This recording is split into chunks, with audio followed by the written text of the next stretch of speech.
Okay, let's go here. Show this. Kinda had your attention, let's go. Let's go. The show, you know, we're ready, so let's go. Oh, think about you're in front of the crowd, trying to steal the show. I know you so, you better prepare for war. Are you ready? It's now. Welcome to the show.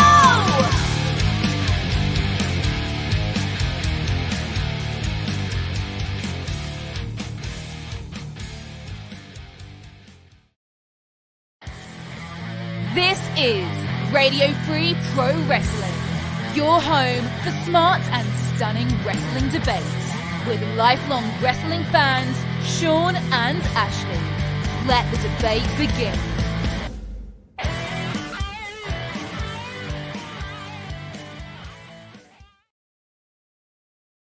Well, hello and welcome to this episode of Radio Free Professional Wrestling.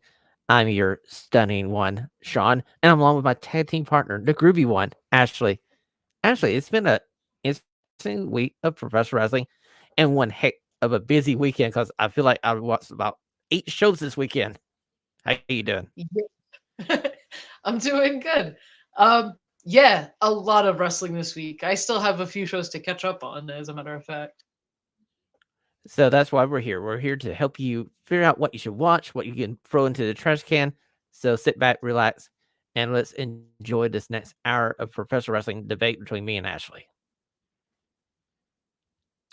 And we're going to open up the show with our review of WWE Elimination Chamber, which came from Perth, Australia. And for us East Coast on the United States, it was 5 o'clock in the morning. Ashlee, I got up at 3:55 a.m. Not planning on to watch this live, but once I got up, I said, hey, I want to run with this sucker. And for those people who did the Twitter poll to see how long I would last, I'm sorry, guys. A lot of people picked the main event. I fell asleep during the Grayson Waller effect.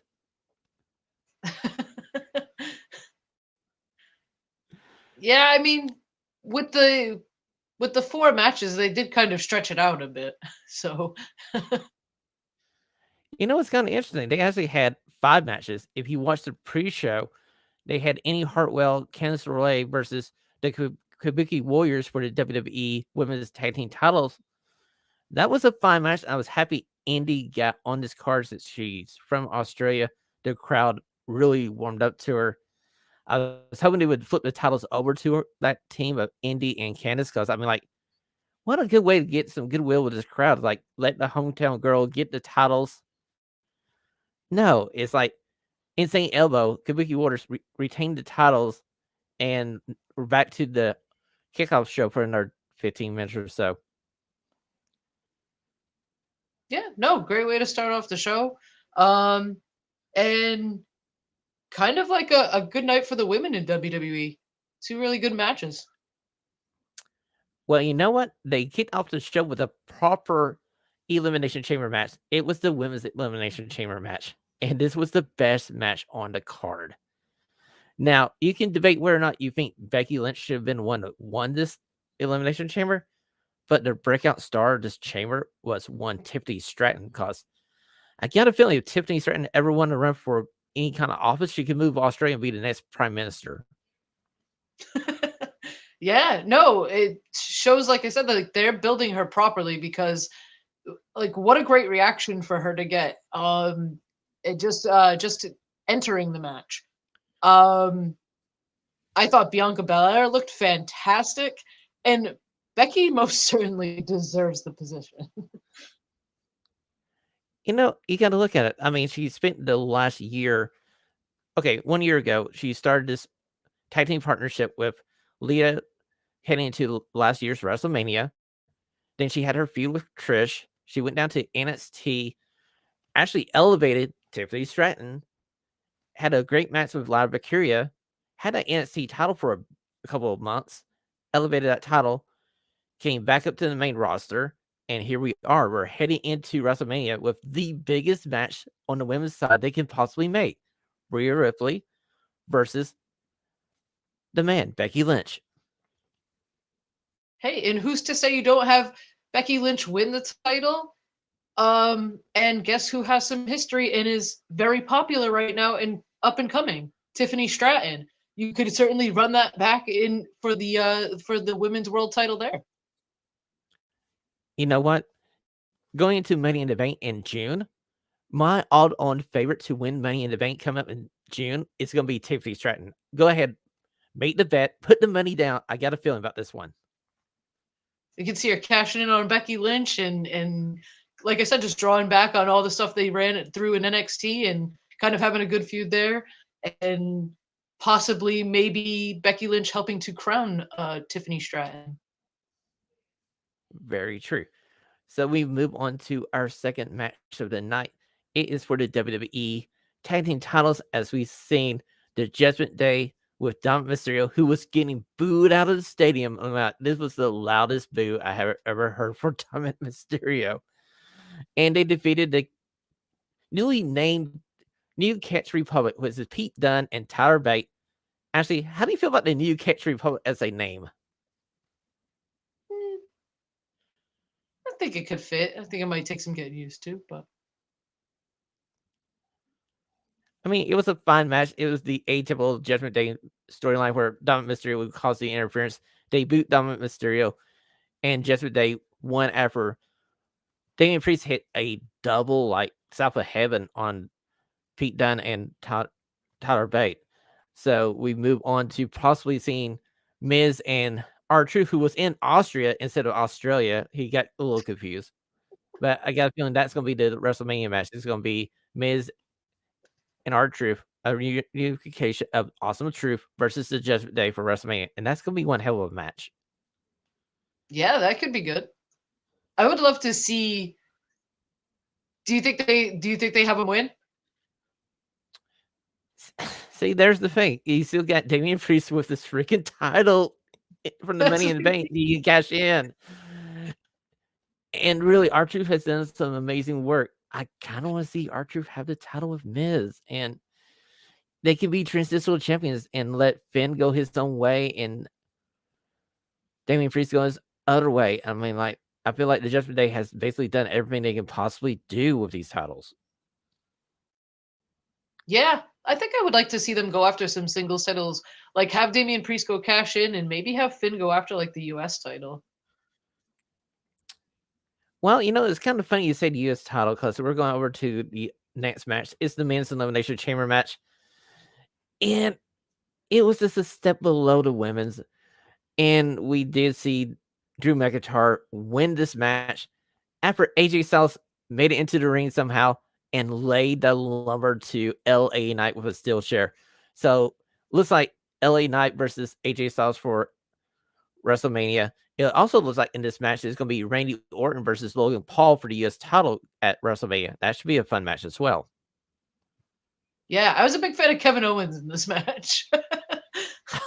Kevin Owens was amazing in this match. Very fired up. It's interesting because now coming out of this, you think you got Orton paired with Paul. It kind of leaves Kevin Owens kind of loose.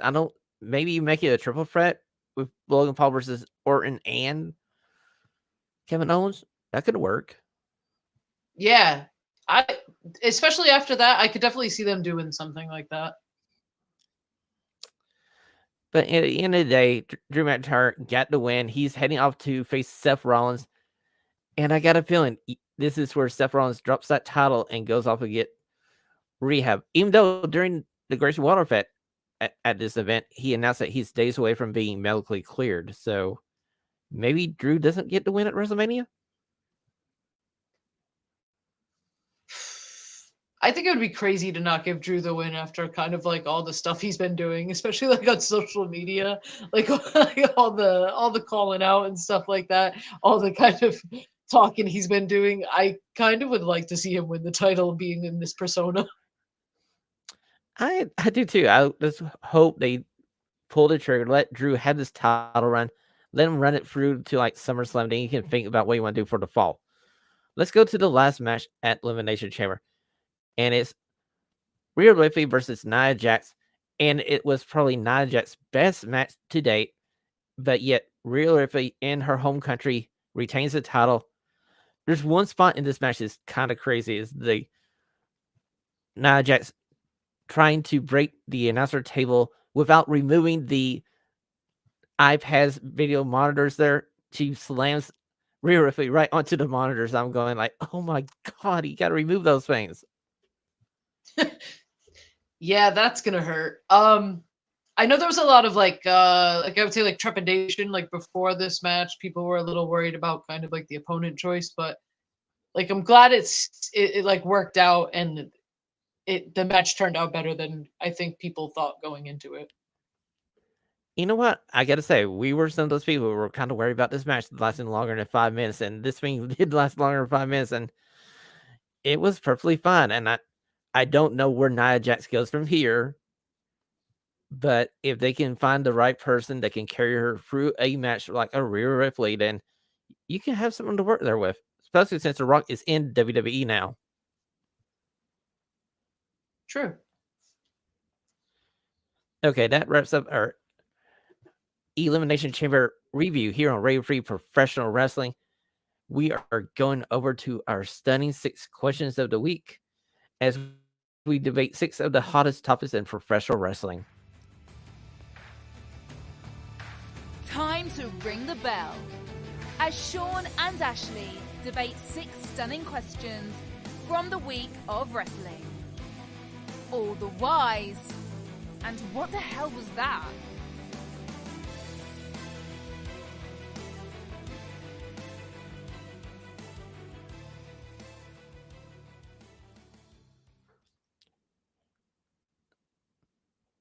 Okay, Ashley, my first stunning question for you.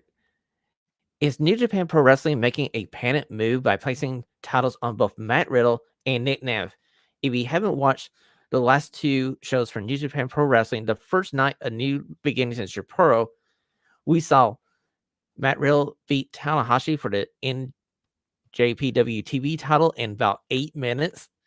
And the main event of that night was Nick Nemeth versus David Finlay. And Nick Nemeth ends the night with a global title, which kind of surprised me because I felt like they were pushing David Finlay there because they gave the War Dogs that big victory a week ago in that cage match. Yeah, first of all, the Finlay and Nemeth match was very good. So if you haven't seen that one, go check that one out. I think it is a strange call because, like you said, like it sort of makes sense in a sense. Like he did just go through that cage match. It would make sense. Like his body would be beat up. He would get taken advantage of by a much fresher opponent. But it doesn't make any sense when I feel like you're trying to legitimize David Finlay, who I feel kind of desperately needs like a big push to be taken a little more seriously as the leader of this version of the Bullet Club. I'm not exactly on board with changing it right off the bat. There's always Bullet Club shenanigans. You could have just pulled something like that to help him keep the title. So yeah, I don't really agree with that call. But the Tanahashi call, I feel like this is going to depend on if Riddle is coming into New Japan. It feels like he might be here a little more long term. Well, my first thought was maybe they want to get the title off Tanahashi because he's the president of New Japan Pro Wrestling. Maybe they wanted to break away from that. And hey, it's Matt Riddle. It's a big name they got to bring into the company. They just lost Will Ospreay, Okada. So why not? It's the TV title. The bigger one I had an issue with was the fact you're trying to build David Finlay into the new big bad heel that runs the place. He should have beat Nick Nev in Nick Nev's first match in New Japan Pro Wrestling. That's just me. Yeah, no, I agree. That's why I said I think it's a very strange call. And like with Matt Riddle, like we kind of speculated like maybe he could come in and join United Empire with Will Ospreay leaving, and it maybe sort of seems like that's maybe the idea floating around. Like he joined them this week at the second show in a big tag match. So like maybe there's something a little more long term. And I do think, like you said, President Tanahashi has a little bit more going on right now than just in-ring stuff. But trying to legitimize David Finlay as this leader of the Bullet Club, I think, was kind of desperately needed. And you had the right idea with having the cage match and everything like that, and having him look really great in that. And then I feel like this just undermined everything we just did. Well, we guess I have to wait and see. Maybe they take David Finlay through the J Cup and make him the winner of the J Cup. That way he can hand it into like Dominion and challenge for the world title. Maybe that's the plan of operation here for New Japan Pro Wrestling. That could be true too. Move him up into the next belt up. Okay, we're moving on to our second Sunday question of the week. AEW went out and signed Jennifer Pepperman a week after she left WWE. Ashley, how big of an impact can she have in AEW? From what I've seen, this is a pretty big signing for AEW.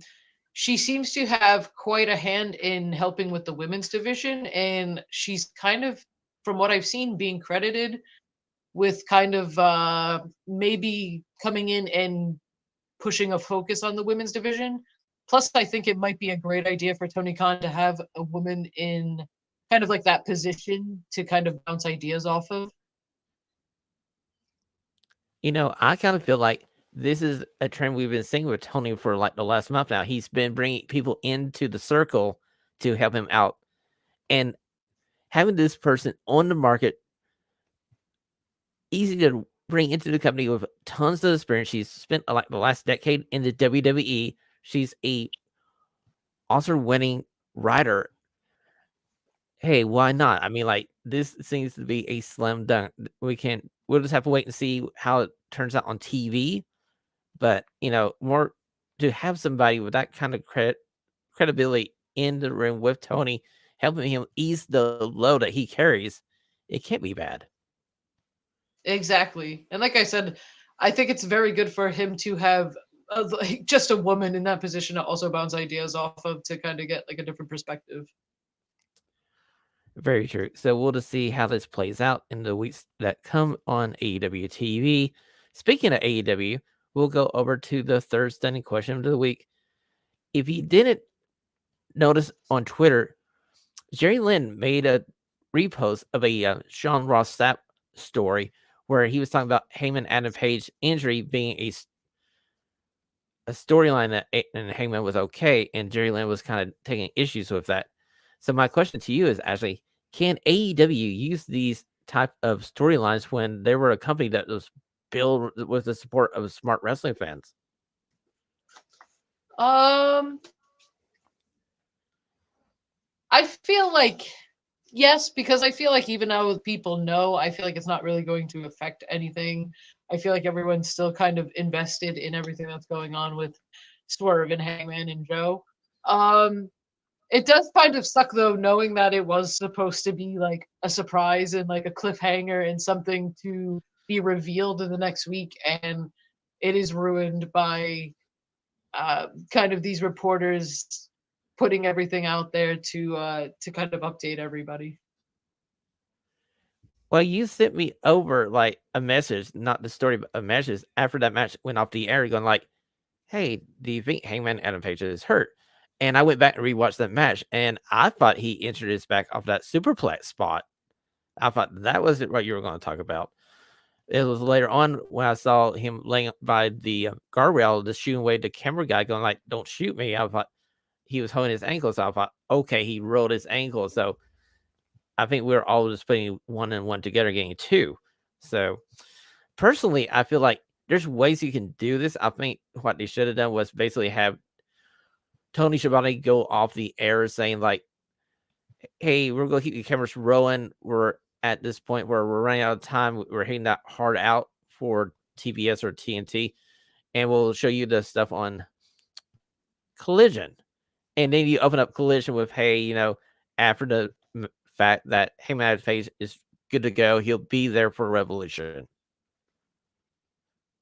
Yeah, I think that's also what like kind of frightened people, is they didn't say anything on air like regarding it. Like they didn't really acknowledge it. They kind of just was like, okay, they went to the next spot. And it seemed more like the reports were coming out after as opposed to anything going on during the show, which I think if you kind of want to incorporate it into the storyline, like acknowledge it on the show, that way people aren't kind of like everyone was, I think, was like just worried for the state of the Revolution main event after that. I think so as well. And I kind of agree in a way with Jerry Lynn. I feel like he's somebody who's spent so long in professional wrestling. He comes from the generation before a lot of these younger fans where it was more kayfabe. You didn't know all the stuff behind the scenes and stuff. So I can see his frustration here with this getting leaked out and this kind of throwing a wrench in their plans in a way. Yeah, but I think it kind of just calmed everybody down knowing that it is a work, and I think everyone will be okay with kind of moving past it and kind of just seeing what's to come now in the storyline. Well, we'll see how everything plays out here in the next couple of weeks on AEW TV. Now we're moving on to my fourth stunning question of the week here, if I could count. Fourth stunning question.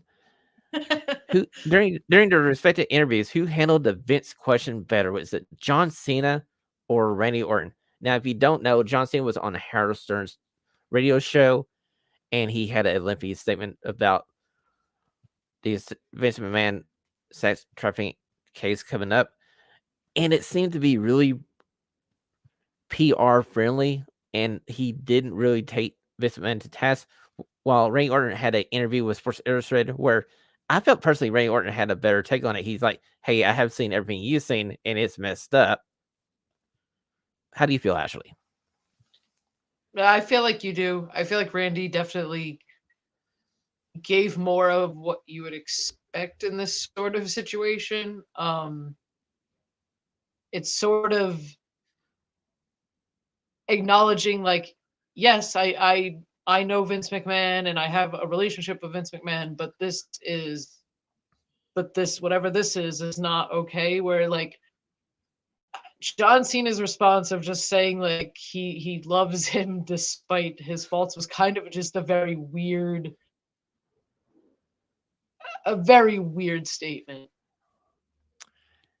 Yeah, I was like trying to wrap my head around it, and I know both men they owe a lot to this flawed human being that we know as Vince McMahon. Both these gentlemen have spent 20 plus years working with the WWE and are two of the biggest stars that come out of that generation of WWE. But like I could see where Cena May was trying to find the right words or something, but it sounded so rehearsed and PR-ish, where Randy Orton just came off like it's Randy Orton, and you would expect Randy Orton to say something like that. Yeah, it did feel like John Cena's words were very curated. Okay, so we'll just keep track of that coming up here on Rave Free Professional Wrestling. We'll move on to the fifth stunning question of the week.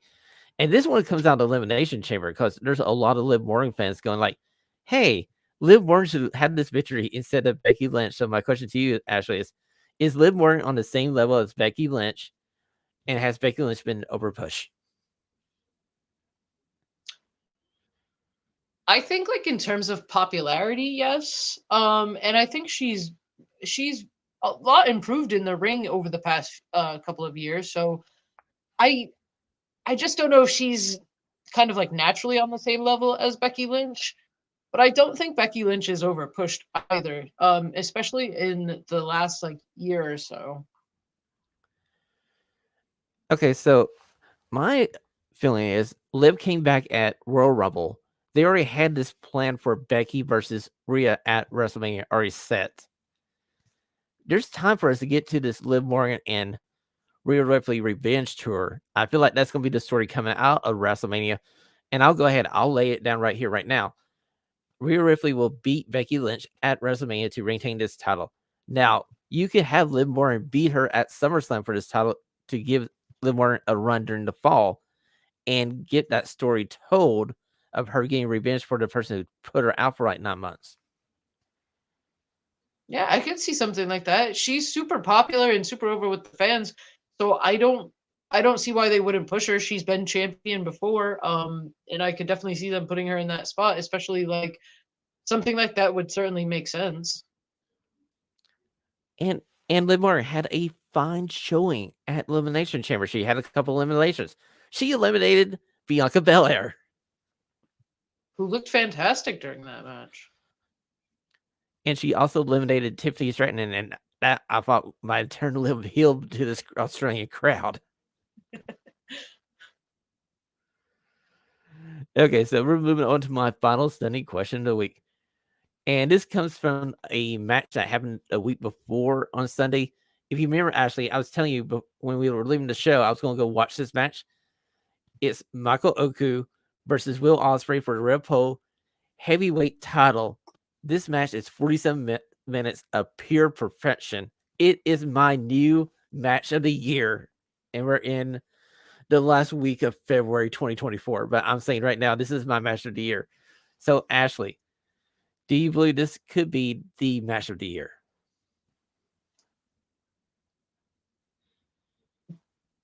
Yes. I could definitely see it being very much a contender at the end of the year for pretty much anybody who's going to put together any sort of year-end awards. Um Will Ospreay kind of determined to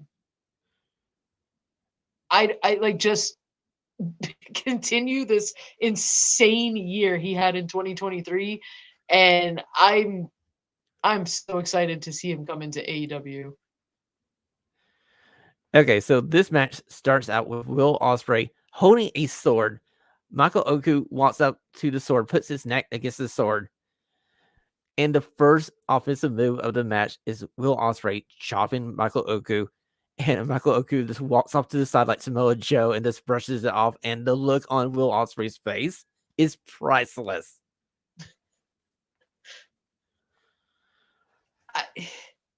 I'm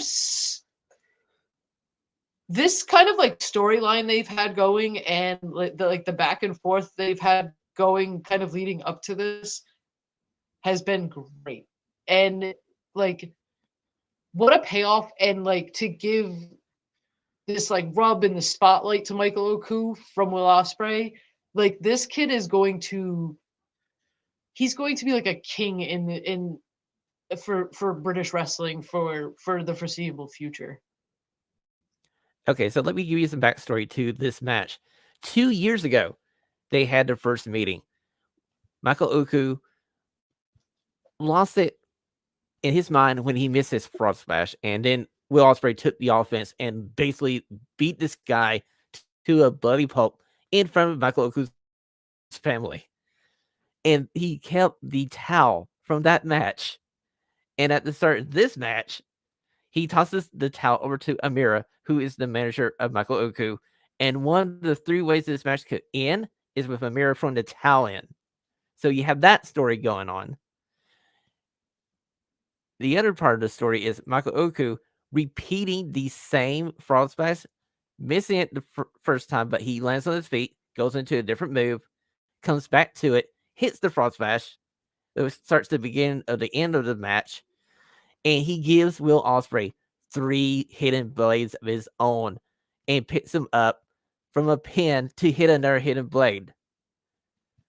There's so many little nuggets from the first match and the second match. If you have time, go watch the first match first, then watch this one. You're going to enjoy it so much more. See, goes to show that it doesn't always have to be about the promos and stuff. Like the match can be the story. Like, and those matches are certainly quite the story now that everything has been put together. Exactly. The story of this one is Michael Oku is burning the ship. He's going for it all. He needs Will Ospreay's respect. He has the title. He wants Will Ospreay's respect. And by the end of the 47 minutes, he has Will Ospreay's respect. And Michael Oku gives the ring to Will Ospreay, and Will Ospreay spanks the crowd, and we end the show.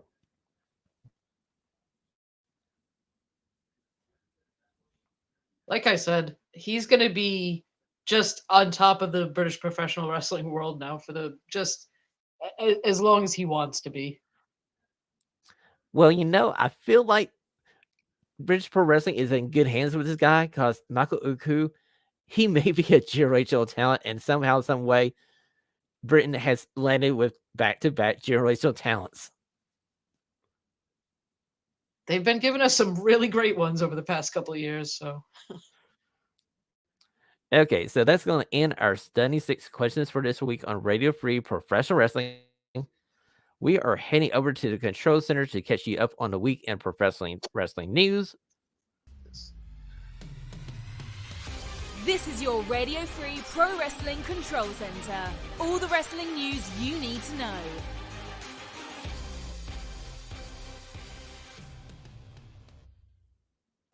Okay, Ashley, this is a story you gave me early in the week. New Japan Pro Wrestling is starting a new working relationship with CWE, that's Costa Rica Wrestling Assembly. Now, this company has a lot of working relationships with CMLL. This company was founded in 2014. And I got a feeling this is just another place for the young lions of New Japan Pro Wrestling to cut their teeth. Yeah, and seemingly just kind of ever expanding this forbidden door theory we have. Very cool to see another promotion being in partnership, especially with New Japan. This new era of New Japan Pro Wrestling that's kind of kicked off with Ospreay and Okada leaving seems to have the people behind New Japan Pro Wrestling looking overseas and stuff to link up with different companies because they're linking up with companies in Thailand and China and stuff. So this is going to be a very interesting year in New Japan Pro Wrestling. Yeah, kind of interesting to see if anybody going out for excursion will be going to any of these new places. And oh, by the way, CWE, get ready because in May, Michael Uku is making an appearance in CWE. We'll let you know the date when it comes around, but I saw that on Michael Uku's website, so he's heading to this company. So, hey, this is going to be an interesting year for Michael Uku as well. Hey, let him show off wherever he's going because he's killing it. Exactly. So I'm going to move over to my second news story. Actually, we've been missing Kyle Fletcher, and now it's come out that he's having visa issues, and that's why he's not been able to be on AEW TV since January the 31st. So hopefully he can get his situation settled and get him back on TV because Kyle Fletcher is one of the best young talents that AEW has, and him having this ROH TV title is great. And with Will Ospreay coming into the company, we kind of need Kyle Fletcher to join up with Will Ospreay. Yeah, and we sort of need some Ring of Honor titles on Ring of Honor. So it's kind of another title that's been missing here for a little bit. I hope they do get it sorted soon because I feel like we sort of see visa troubles come up quite often. Yeah, see, we had a pack with that. I think we had Penta as well that one time with AEW. So I feel like maybe it's more just the fact that it's the United States government, and this is always a complicated issue when he brings foreign people over to the U.S. and work. Is a lot of legal mojo that a lot of us don't understand.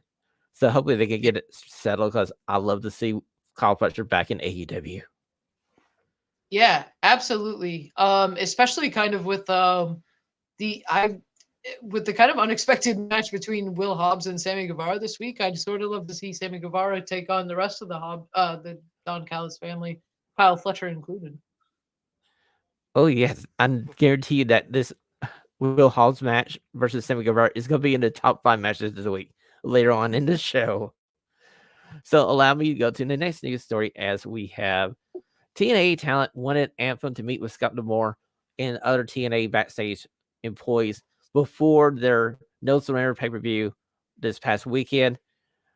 I know that the president of Anthem didn't meet with Scott D'Amore, but he was there and had a meeting before No Surrender. And Eric Young came out before the show started to do a speech. It seems like things are settling down a little bit in TNA, but we still got to keep an eye on it. Yeah. Very much sucks for all these talents that were looking like like forward to all these great changes and stuff that TNA had going and working with Scott, and now it's all been sort of suddenly taken away. And very interestingly, Josh Alexander um was extended. He didn't resign, he was extended through his contract, um kind of after requesting to not be. Exactly. I remember this earlier this week. TNA announced that they first re-signed Josh Alexander. Josh Alexander's wife went on Twitter and replied, "You guys picked up his ascension." So it's interesting how TNA is playing this. Josh Alexander is easily their best talent they have in that company. I would be doing everything in my power to keep that guy happy because you got him on a 1-year ascension. So the bidding war of 2025 has started. Yeah, absolutely. And like it sucks because I don't blame talents for leaving, because this is not just a small shift. This is a shift in kind of like internal policy essentially, and what's more important. And people there, I think were more, it's our product. This is, we're proud of what we're doing here. And now I feel like it feels like almost like the heart has been ripped out of it. I kind of agree with you, actually. I feel like the wrestlers of TNA feel like, hey, we spent the last 2 years building this sucker up to a point where we can take it to the next level. And Ampa's looking like, that's fine, but we're looking at this bottom line and we're happy where you're at.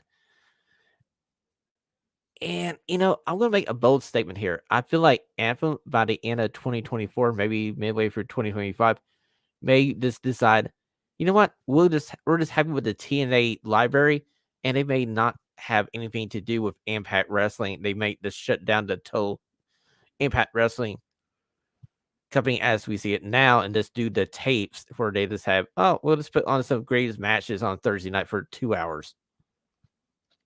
And I it would suck if that does happen, because I like they've been around for so long, and even through like some really awful times they've managed to stay afloat. But if it does happen, if anything like that does happen, it would solely be because these people that are coming in don't really care about wrestling in the way that like Scott D'Amore or the TNA wrestlers do. And to lose it because of that just would be the worst.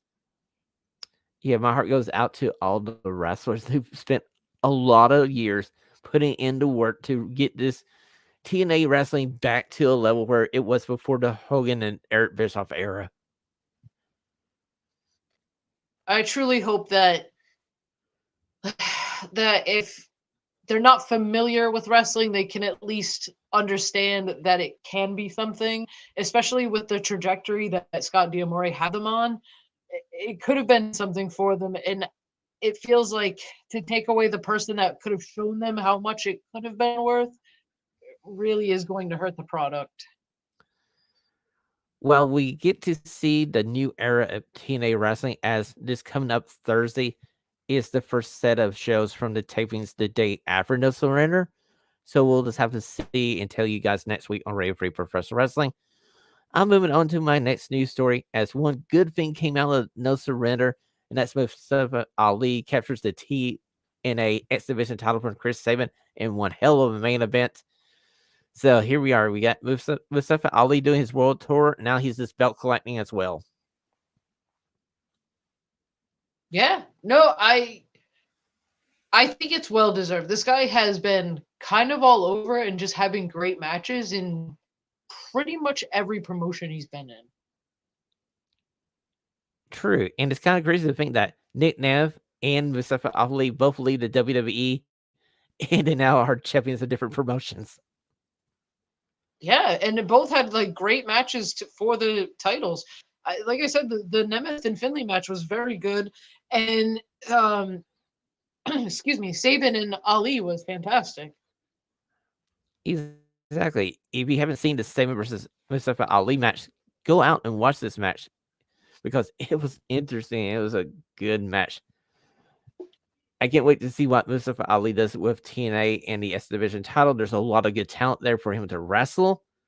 And that's one thing about having these guys in different promotions. You have all these new matches that they can look forward to. Yeah, and there's definitely a lot of dudes I want to see Ali take on.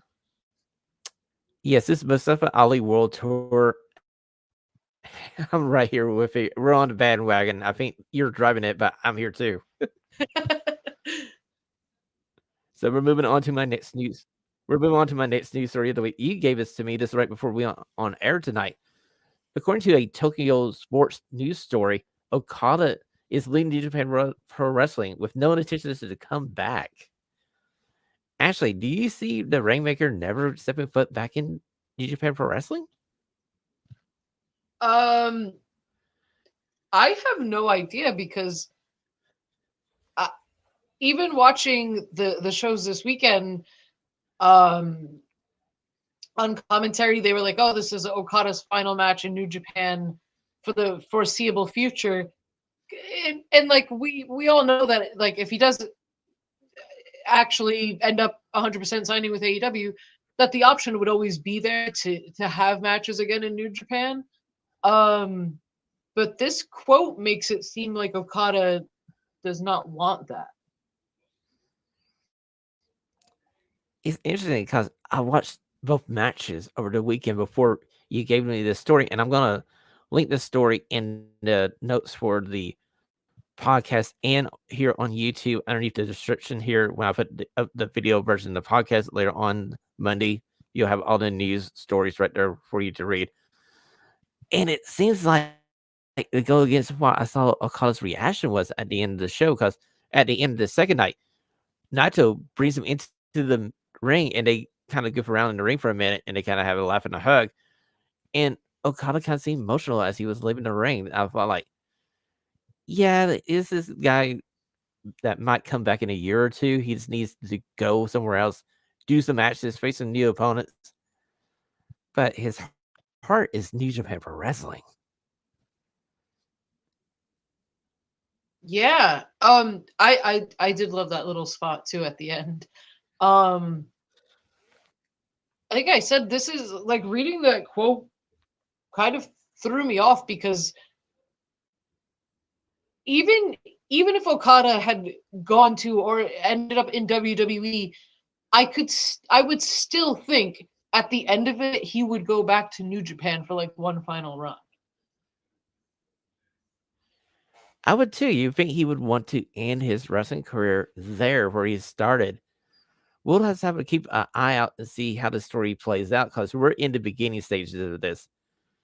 It's like a football player retiring from an NFL team after 15, 20 years of being with that team. Right now, he may feel one way, but who knows? 6 months, 9 months, 12 months down the road, hey, Wrestle Kingdom's coming up. First Wrestle Kingdom with no Okada. Come around to the next Wrestle Kingdom.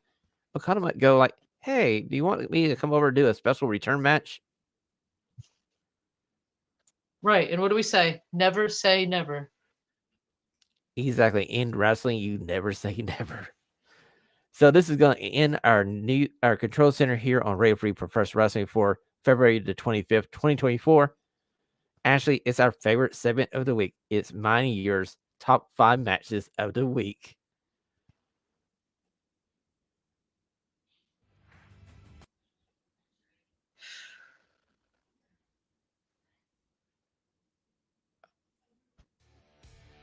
It's Shawn and Ashlee's top 5 matches of the week. As they count down their 5 favourite matches from the past week, did your favourite match make the cut? Okay, Ashley, like we normally do a lot of times here on this show, you have some matches, maybe just in a different order, but we have a few matches that are kind of similar on our list. So I'm going to let you go first as your number 5 match of the week came on AEW Collision. It's Will Hobbs versus Sammy Guevara in one hell of a match. A very unexpected match. A match in which we saw a lot of really great chemistry between Sammy Guevara and Will Hobbs. In this kind of story they've had with Sammy Guevara taking on Don Callis' family. But I think one of the most important things this match showed us was that Sammy Guevara can get over sans Jericho. Who would imagine he can escape the vortex of Jericho and actually have some good matches? And this was Yeah, one hell of a match. I feel like we started off with kind of like the same old Sammy getting booed, not a lot of crowd support. And about halfway through, he really won them over, and it was kind of like a split, more of a split, for him and Hobbs. And then he was getting a lot of cheers. He is so good in the ring. It is hard to like doubt him that way. His promos still need work, but I thought this was a very good match. The chemistry here was crazy, and I would love to see them have another match soon. You know what? Let's give some love to Will Hobbs, because Will Hobbs is one hell of a big man. And I was thinking during this match, it's fine he's managed by Don Callis, but could you imagine him being managed by Mark Henry, as we saw him use the world's strongest slam off the second rope into a table? And I'm going like, this guy needs Mark Henry by his side. That could be a really good pairing, especially because we don't see Mark Henry too much without having the dark elevation for him to do commentary on that he was always doing. So that'd be a nice way to get him kind of involved on TV. And we got to talk about this ladder spot that Sammy Guevara did. This ladder was freaking tall as heck. But, this might be one of the more safer Sammy Guevara ladder spots I've seen in a while. Yeah, I think it landed like pretty perfectly. And I honestly, one of my favorite spots was the Will Hobbs spine buster off the apron through the tables on the outside. I got a feeling that before Arn Anderson left AEW, he kind of taught Will Hobbs how to do the spine buster, because that spine buster is like an Arn Anderson spine buster. Yeah, and I'm glad he's getting into this, whatever this. I guess it's just a triple threat match, but he's getting involved in this match at Revolution with Wardlow and Lance Archer. Exactly, the heavy hoss match, or like the meat revolution match, or whatever they're calling it. This is going to be a banger of a big man match. Yeah. Okay, so my number 5 match happened today, and I'm going to Progress Chapter 162. It's Twisted Steel. This is Progress Wrestling's first live streaming pay-per-view. And in the main event, Steel Cage, Kid Lycos versus Spectre Bay. Spectre Bay has been Progress World Champion for 546 days until today, as Kid Lycos defeats Spectre Bay inside the Steel Cage. And hopefully this is still free. If it's free, go over to Demand Progress Plus and check this card out. This card was freaking awesome. You got Sanity versus the Smoking Aces for the Progress Tag Team title. After this show, I'm going to literally go and watch this card. Yeah, I'm going to have to, if that's kind of up for free, I might have to go check that out. Okay, so we're moving over to Ashlee's number 4 match of the week. And this one happened on AEW Collision. And it's just Bryan Danielson versus yet another great Japanese wrestler. Please just keep continuing this week after week. This has been fun. Yes, very much so. It's been crazy to see Bryan Danielson just kind of taking on like whoever he wants, wherever he wants, kind of just handpicking everything. But this match kind of having, on top of kind of probably being a match that Bryan Danielson just wanted to have, also kind of factoring into his match going into Revolution. I love Eddie Kingston being out there in commentary, kind of calling the match, and Bryan Danielson and Akiyama beat the hell out of each other. And at the end, Danielson flips off Eddie Kingston. Akiyama takes exception, tells him, hey, knock it off, to which Bryan Danielson swiftly kicks him between his legs, and Eddie Kingston runs in and starts beating him down.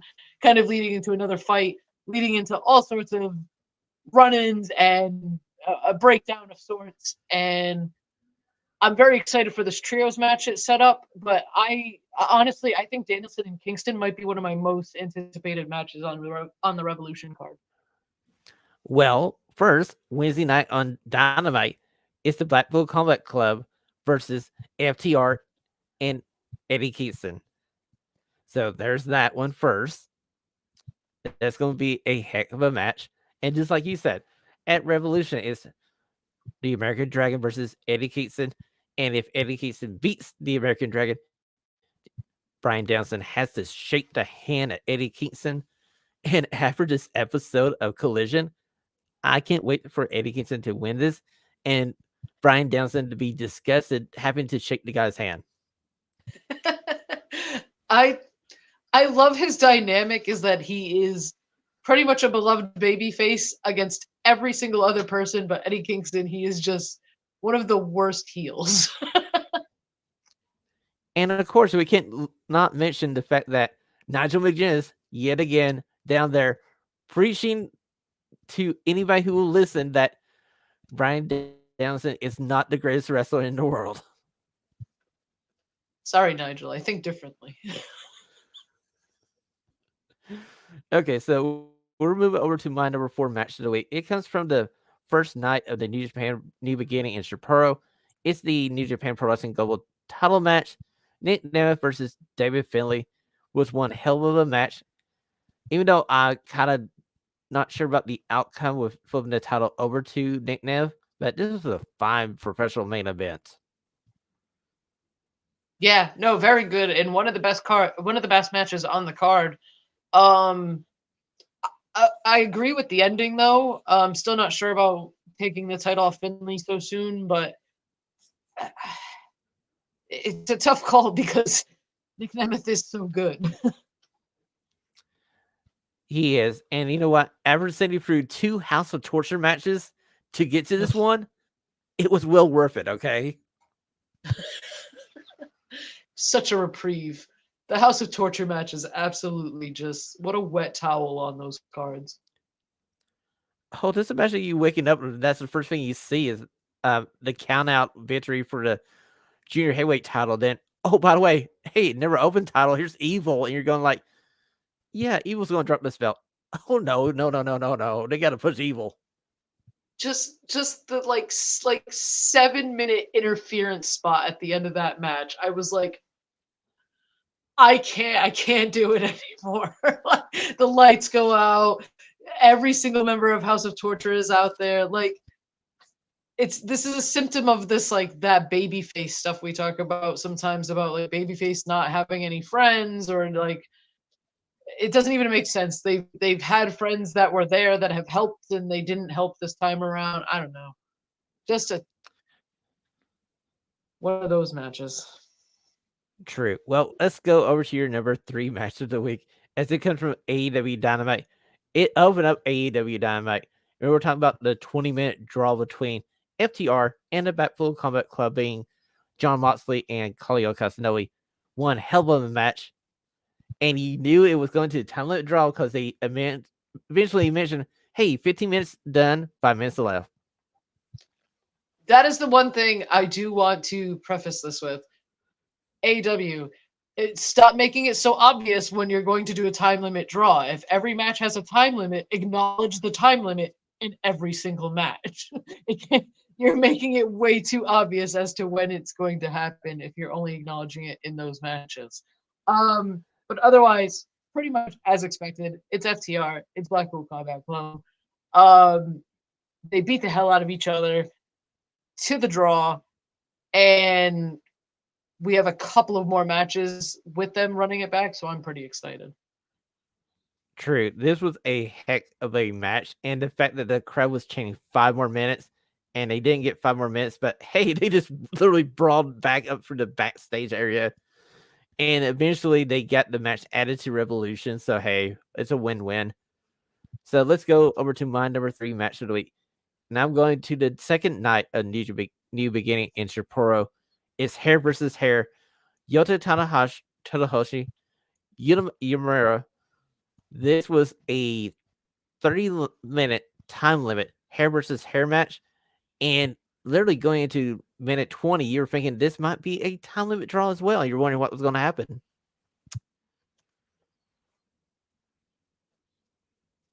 This match was honestly fantastic. I have it on my list as well. Um, this is the kind of match that I think those guys needed to have. These shows with Okada, Ospreay, and even somebody like Tamatanga, who's leaving, has sort of been more swept under the rug with the kind of bigger departures of Ospreay and Okada. But Tamatanga leaving is big news too. He's been there for 15 years. He's been like a constant stalwart presence there, and to have him take off too is another blow to their roster. And New Japan has a lot of these young guys like Tsuji, like Uemura, that they need to invest in right now. There's no time like the present, and with all your big stars leaving, you have to kind of create some new ones and quickly. And I think Yota Tsuji and Uemura kind of went out there with the intention of showing New Japan, like, we got this, like, we can help you, like, let us carry this.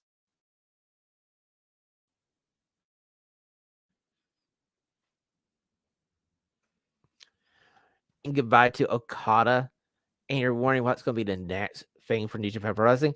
This was this shining light. This is like, hey, these are the next generation talent who could be the main event of Wrestle Kingdom in the future for 10, 15 years. Absolutely. And like I said, like, Okada's gone. Like, he's gone now. Ospreay is gone now. Tamatanga is gone now. Like, you need to find replacements for these people. You can't kind of just let it toil. You've built up Yota Tsuji. You've built up Uemura. You've built up Shota Umino over the past couple of years. It's time to pull the trigger on them. Well, you know what? This was the best match of the 2 nights in Sapporo. In my opinion, the best match. And we're moving over to your second match of the week. And it comes from Ring Honor TV as we had the main event.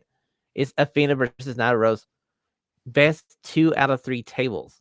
Not best 2 out of 3 matches. And I lost Ashley. We'll have to see if Ashley comes back up here. So while we wait on Ashley to come back here, this match was set up a week before on Ring Honor TV, where Nyla Rose attacked Athena in the backstage area and laid out the challenge for a tables match, and it was the best out of 2. And at the end of the match, Athena got the last table broken, and Athena is still your undefeated forever Ring of Honor champion.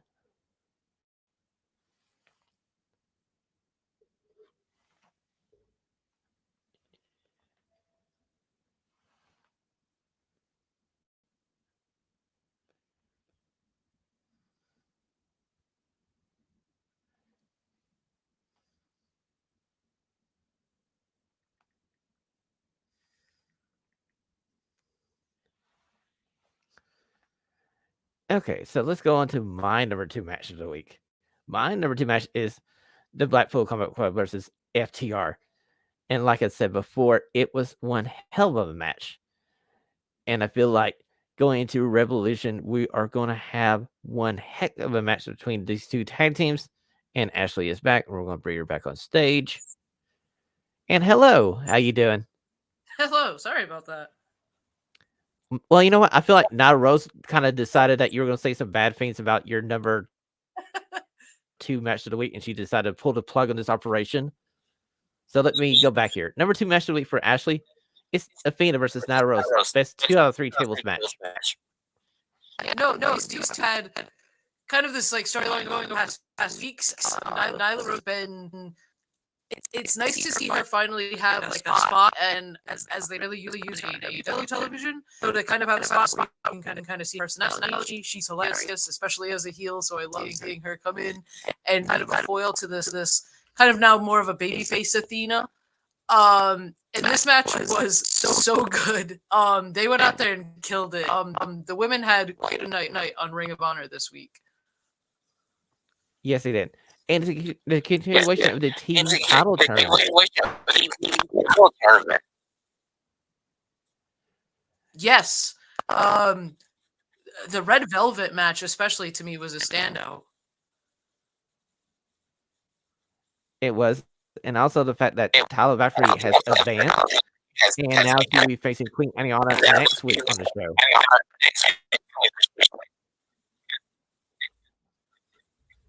Yeah, very excited to see Queen Aminata on.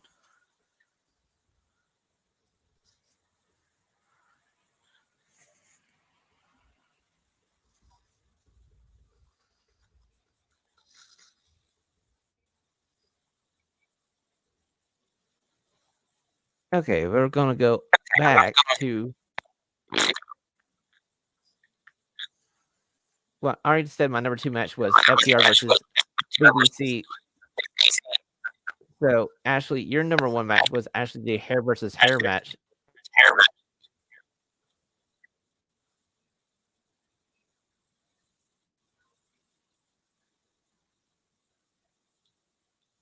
Yeah. The hair versus hair match was my number 1. For kind of a few reasons. Like I said, I feel like this was exactly what they needed to do to show New Japan that, like, hey, your top star are leaving, and we're ready. Like, we've been ready. And I feel like maybe coming out of this, I feel like maybe Susie might be the guy they might think might be the top replacement. Yeah, I think so too. I feel like these 2 guys are your top heel and face going forward in New Japan Pro Wrestling, with the fact that you add David Finlay into that equation. Now, my number 1 match, we talked about it in the 76 question. It's my match of the year. It's Will Ospreay versus Michael Oku for the Red Pro title. And to me personally, this was one hell of a match. If you haven't seen it, it's well worth $9 American to go check out Red Pro on demand.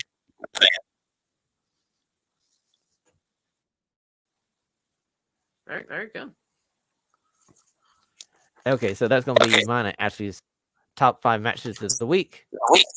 And we're going on to our last segment of the week as we go over to the top.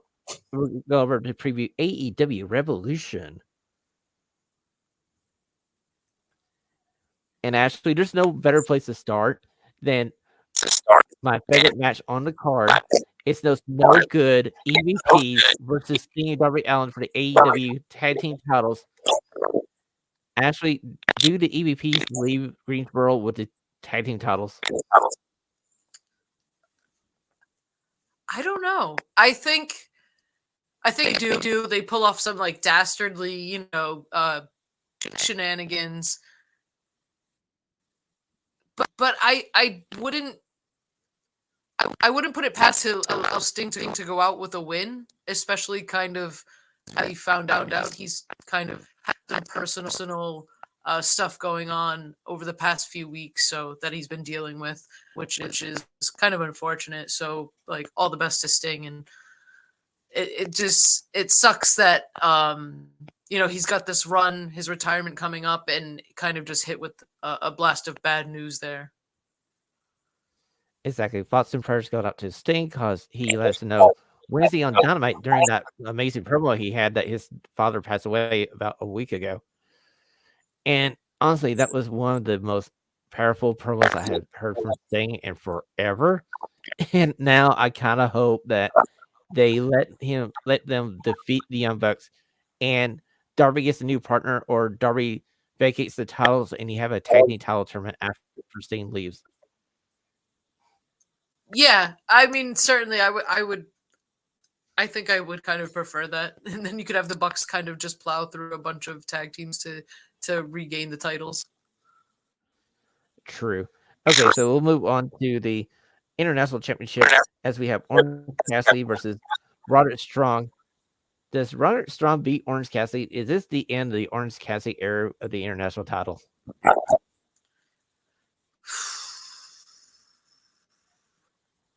I feel like they've been building it certainly that way.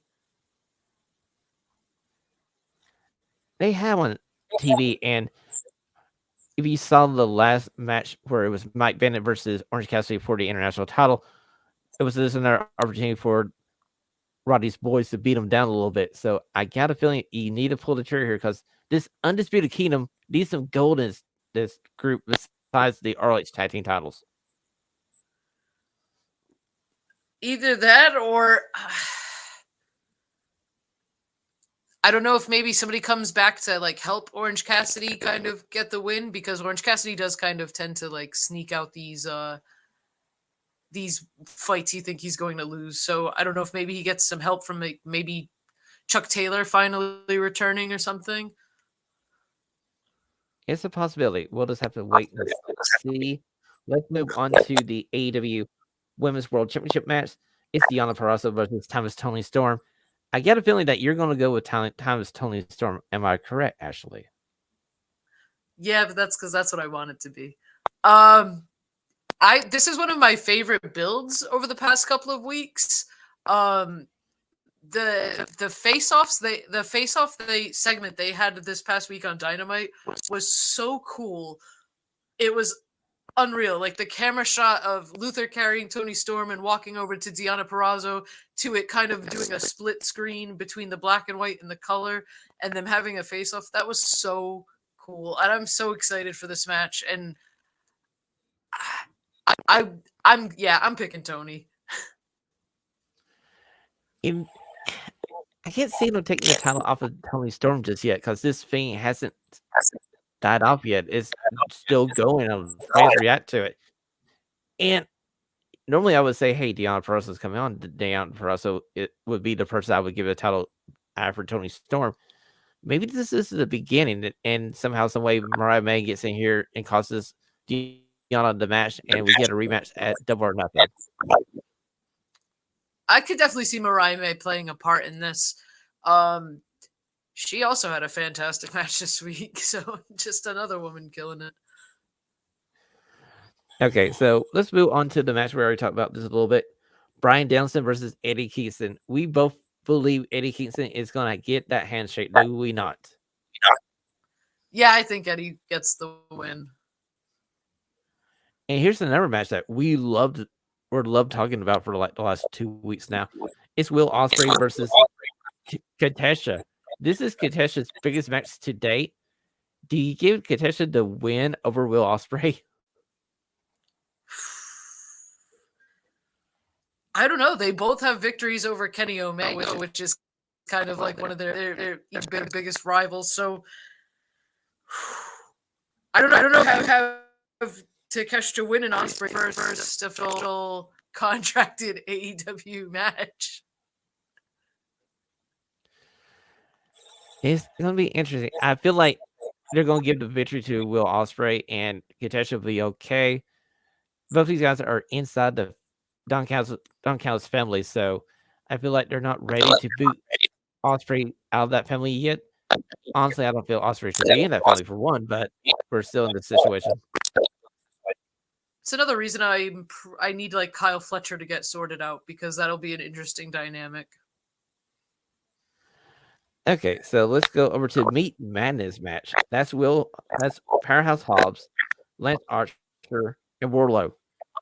Which of these big beefy men are you taking?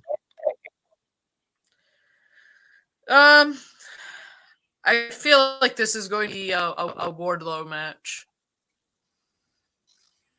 Especially after that promo he had on AEW Dynamite, where he said, hey, I beat CM Punk, I beat MJF, and I choked out Samoa Joe. I kind of with you. I feel like this is going to be Wardlow's coming out party. Yeah, I feel like it's probably one of the better promos he's cut. I kind of like the gimmick he has now, flexing with the camera into the Titantron and like looking at himself in it. He's kind of putting pieces together. So have him go against somebody like Lance Archer. It's great to see get on the card too, because Lance Archer is somebody that AEW often forgets they have on the roster. So I'm glad to see him get on there. And Will has just been kind of fantastic over the past couple of months. So glad to see him get a spot as well. Very true. Now let's go over to the TNT title match. It's Christian Cage versus Daniel Garcia. I want Daniel Garcia to get this title so bad, but I got a feeling they're going to keep it on Christian Cage. What do you think, Ashley? Same. I think we all want Daniel Garcia to win it lately. But I feel like we're gonna get some patriarchy shenanigans going on. Yeah, I can see Killswitch and Nick Wayne coming into this match and get a lot of interference for Christian Cage. And this is just the beginning of the Daniel Garcia story. And eventually he'll get the TNT title. Definitely. He's gonna have a big year this year, I think.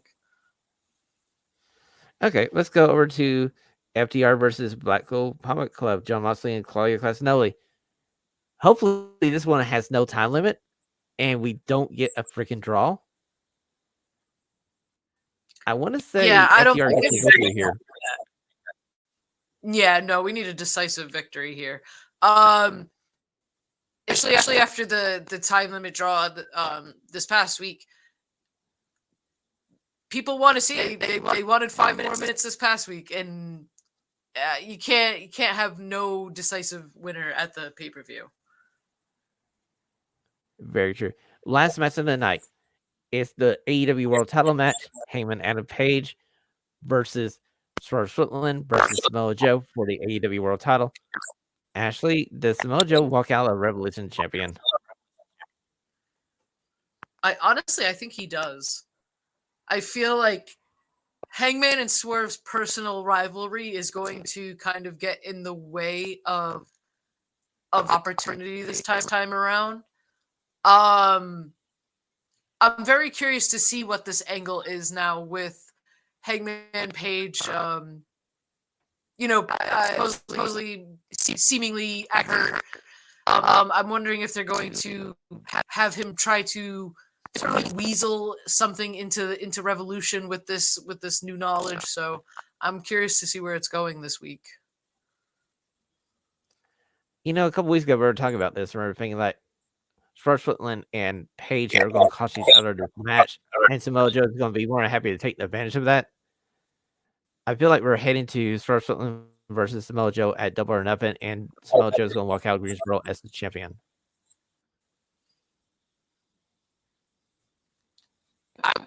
I think I said that earlier too.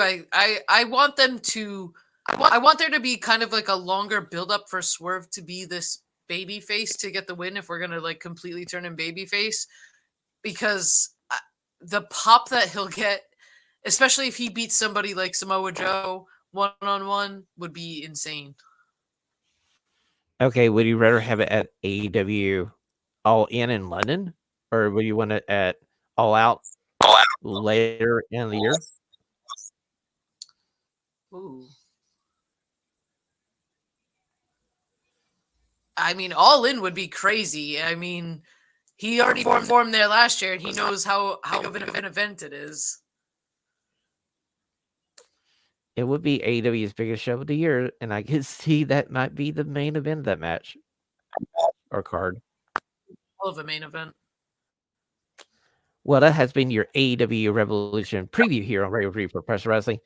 And before we go, Ashley, where can we find you on a super information, super highway? I'm on Twitter, and it's at groovy_ash_. And ladies and gentlemen, you can always follow this show on Twitter at Radio Free PW. We're also on Instagram and TikTok underneath the same handle. If you miss a show, you can always go over to www.radiofreeprofessionalwrestling.com. And each and every Sunday night at 10 p.m. Eastern, 7 p.m. Pacific, we are here on YouTube and live streaming the recording of the podcast. Come and join us next week. Special note: since AEW Revolution is Sunday night, we'll be on Monday at 7 p.m. Eastern, 4 p.m. Pacific, and we can't wait to see you back here on Radio Free Professional Wrestling. And as always, remember, this is mine and Ashley's Groovy and Sunny Era. Scissor guns up. Scissor guns up.